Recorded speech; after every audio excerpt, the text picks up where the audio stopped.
Well, hello, this is Jeremy North with your educational and economic update for August of 2021. In this month's video, I will discuss major headlines that influenced markets in July of 2021. Please stay tuned at the end of this video for the always super exciting required disclosure statement. Well, stocks fell on the last trading day of July as investors reacted to weaker than expected earnings from some of the larger companies such as Amazon. However, the entire month of July was overall good for markets as all major indexes were higher. They were boosted by stronger than expected earnings results and signals that the Federal Reserve Bank policymakers would keep the current economic supports in place. The S&P 500 was up 2.37% in July and has now risen for 6 consecutive months. Both the Dow and NASDAQ also closed out July higher, with the Dow up 1.3% and the tech-heavy NASDAQ up 1.2%. The bond market also rebounded 1.1% as interest rates fell back down when the Fed indicated that they would keep rates low for as long as it takes to recover from the pandemic. We will see about that. Well, going forward, it may be harder for companies to keep up their earnings momentum as the initial consumer COVID spike tapers back down to more normalized earnings. Also, we have to keep in mind that profits will now start to be impacted by inflationary pressures and also some of the supply disruptions we're seeing in the market. While earnings and economic data have been positive, there was some disappointment with the U.S. GDP report that came out last week.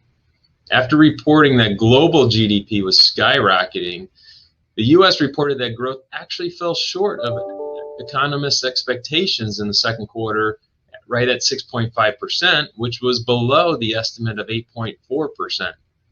Economists also expect the economy to slow down in the second half of the year, mostly due to reduced government stimulus, the consumer demand starting to dissipate, and this new third variable, the Delta variant. In late July, concerns about the Delta variant impact on the economy recovery were to blame for some of the volatility we saw in the market. This will continue to be on investors' minds for August and ongoing this year. This uncertainty will continue as companies will be fighting some of those after effects from the pandemic that I previously mentioned, such as inflation and supply chain disruptions. Economic strength will depend on how businesses and consumers respond to the Delta variant outbreaks in various parts of the country. Fed policymakers said in a statement following their meeting in July that the path of the economy continues to depend on the course of the virus. While the pace of the economic activity has strengthened, risks remain, they noted. As such, GDP growth estimates for the third quarter have been lowered in recent weeks by the government. Another one considerable risk going forward is sentiment among American consumers, who are the primary engine of the economy. While retail spending rose in June, consumers are signaling more uncertainty about the overall state of the economy and their finances.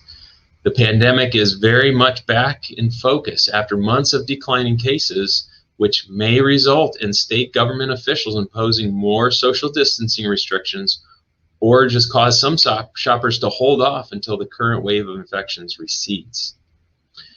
Well, if you have any questions about how the recent economic reports could impact your long-term goals, I am here to talk. Please remember that nothing we talk about here is a recommendation. If you'd like to discuss your personal financial situation, please give us a call at 636-896-4052. With all that being said, here's the disclosure I am required to read. While we believe the information in this report is reliable, we cannot guarantee its accuracy. Opinions expressed are subject to change without notice and are not intended as investment advice or solicitation for the purchase or sale of any security. Please consult your financial professional before making any investment decision.